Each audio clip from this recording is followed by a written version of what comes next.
in the scorching Valley of the Kings, where the desert winds whisper secrets of pharaohs long dead and the Egyptian sun beats down mercilessly on ancient cliffs concealing royal tombs, one of the most sensational archaeological discoveries of all time was about to unfold. The year was 1922, and the world was still recovering from the devastation of the Great War.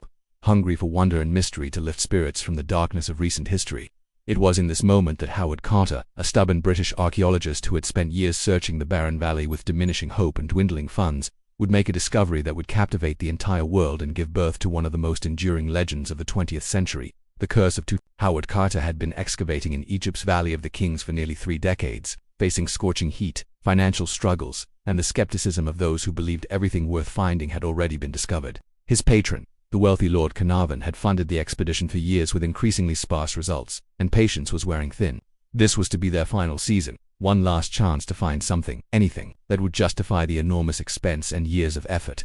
Carter's team had been systematically excavating the valley, removing thousands of tons of sand and rubble, when on November 4th a waterboy stumbled upon something extraordinary, the first step of a staircase carved into the bedrock, leading down into the earth. As Carter's workers carefully cleared away the debris, more steps appeared, descending into the unknown. The excitement was almost unbearable as they uncovered a sealed doorway bearing the royal seals of the necropolis. The sacred stamps that indicated an undisturbed tomb lay beyond. Carter sent an urgent telegram to Lord Carnarvon in England. At last have made wonderful discovery in valley. A magnificent tomb with seals intact. Recovered same for your arrival. Congratulations. The waiting was agonizing, but Carter refused to proceed without his patron. When Carnarvon finally arrived with his daughter, Lady Evelyn, 3 weeks later, they were ready to make history. On November 26th, with trembling hands and a heart pounding with anticipation, Carter made a small hole in the sealed doorway and held up a candle to peer inside. Lord Carnarvon, unable to contain his anxiety, asked the question that would become legendary, "Can you see anything?" Carter's response would echo through history, "Yes, wonderful things." What he saw by flickering candlelight was a room filled with treasures beyond imagination. Golden couches shaped like mythical beasts, ornate chariots, alabaster vases, and countless artifacts that gleamed in the darkness after more than 3,000 years of silence. They had found the tomb of the boy king Tutankhamun, one of the most complete royal burials ever discovered. The discovery sparked a worldwide phenomenon that the newspapers called Tutmania. People across the globe became obsessed with ancient Egypt, and exhibitions of the tomb's artifacts drew massive crowds wherever they appeared. The treasures were beyond spectacular, over 5,000 objects crammed into the relatively small tomb, including the famous golden death mask that would become one of the most recognizable images in human history. But as the excavation continued and the world marveled at the wonders emerging from the tomb, something dark began to unfold, something that would transform this archaeological triumph into a tale of supernatural terror that still haunts the popular imagination today. Lord Carnarvon, who had waited so long to see his investment pay off, would never witness the full glory of what he had helped discover. In early April of 1923, just months after the tomb was opened, he died suddenly in Cairo. The official cause was blood poisoning from an infected mosquito bite on his cheek, which he had accidentally reopened while shaving, leading to pneumonia and ultimately death. But the circumstances surrounding his death were strange enough to spark wild speculation. According to some accounts, at the exact moment of his death, all the lights in Cairo mysteriously went out, and back in England, his beloved dog howled and dropped dead. Whether these stories were true or embellished by sensation-seeking journalists hardly mattered. The legend of the curse had been born. The British media, always hungry for sensational stories, seized upon Lord Carnarvon's death with ghoulish enthusiasm. Newspapers began reporting that an ancient curse had been inscribed at the tomb's entrance, warning that death shall come on swift wings to him who disturbs the peace of the king. This curse inscription, it turned out, never actually existed. It was pure invention by imaginative journalists. But truth was no match for a good story, and the public's appetite for tales of ancient Egyptian magic and supernatural revenge was insatiable. The timing seemed too perfect, too theatrical to be mere coincidence, and people wanted to believe in forces beyond scientific explanation. As the months and years passed, more deaths occurred among those connected to the tomb's discovery, each one adding fuel to the curse's legend. Arthur Mace, the American archaeologist who had been present at the tomb's opening and helped Carter break down the sealed doorway, died in Cairo in 1928 from what was described as exhaustion and illness. George J. Gould, a wealthy American financier who visited the tomb, died of fever shortly after his visit.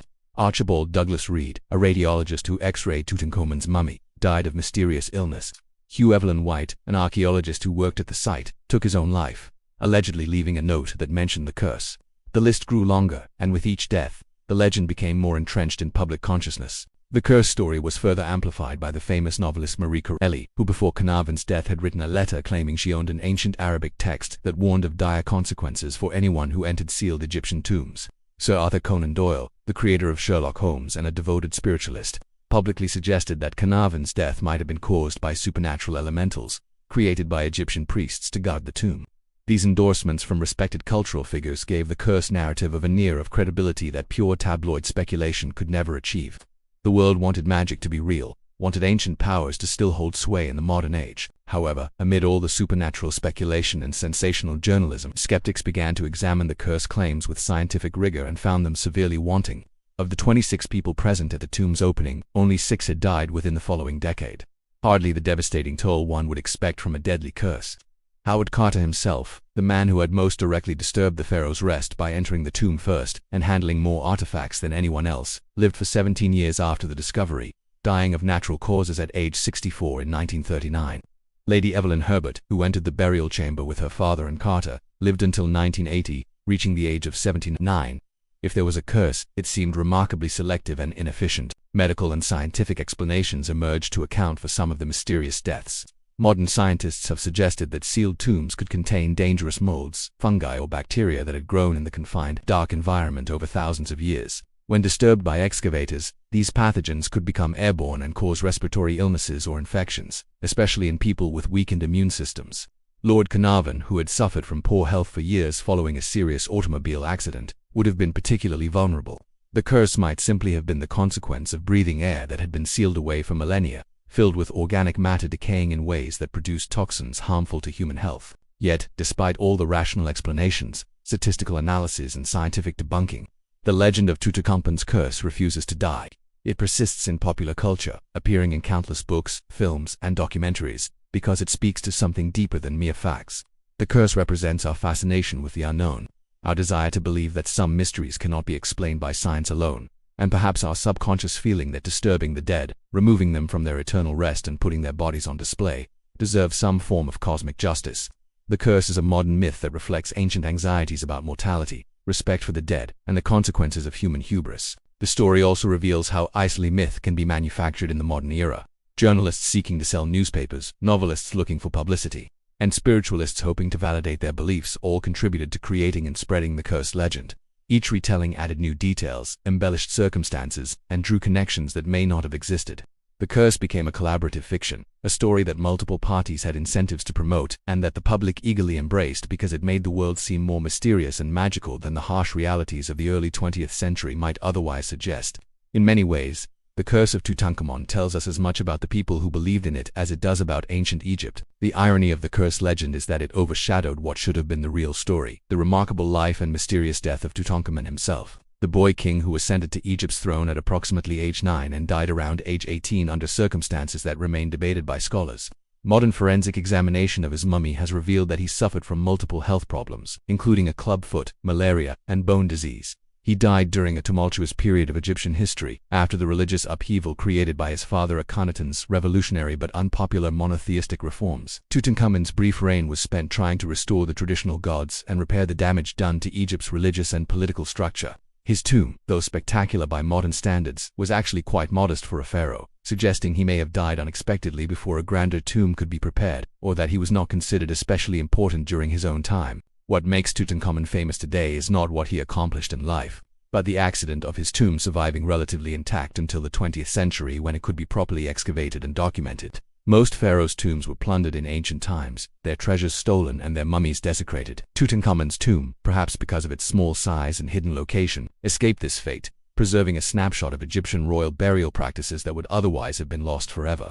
The elaborate grave goods, the nested coffins of gilded wood and solid gold, the exquisite craftsmanship of every object. These things tell us invaluable information about Egyptian beliefs, artistry, and the extraordinary effort invested in preparing royalty for the afterlife. This is the real treasure Carter discovered, worth far more than any curse legend. So was there truly a curse protecting Tutankhamun's eternal rest? The evidence suggests not, at least not in any supernatural sense, but in a metaphorical way. Perhaps the young pharaoh did achieve a kind of immortality and revenge that the ancient Egyptians would have appreciated. Through the sensational curse stories, Tutankhamun's name became known to hundreds of millions of people around the world, far more than the great warrior pharaohs or long-reigning kings who built the massive pyramids and temples. His golden mask became an icon of ancient Egypt itself, his story told and retold across generations. If the goal of elaborate burials and tomb inscriptions was to ensure that the deceased's name lived forever, Then Tutankhamun succeeded beyond what any ancient Egyptian could have imagined. The boy king, who was barely remembered by his own civilization, became the most famous pharaoh of all time, not through the power of curses, but through the enduring human love of mystery, wonder, and a good story. If you enjoyed discovering this legend and want to explore more incredible myths from ancient civilizations around the world, make sure to subscribe and hit that like button. It helps us bring you more amazing stories from history's greatest cultures. This video was created with the help of AI tools, and you can find links in the description below to everything we use to create this content, as well as awesome products inspired by the legends we cover. Thank you for joining us on this journey through ancient mythology, and we'll see you in the next legend.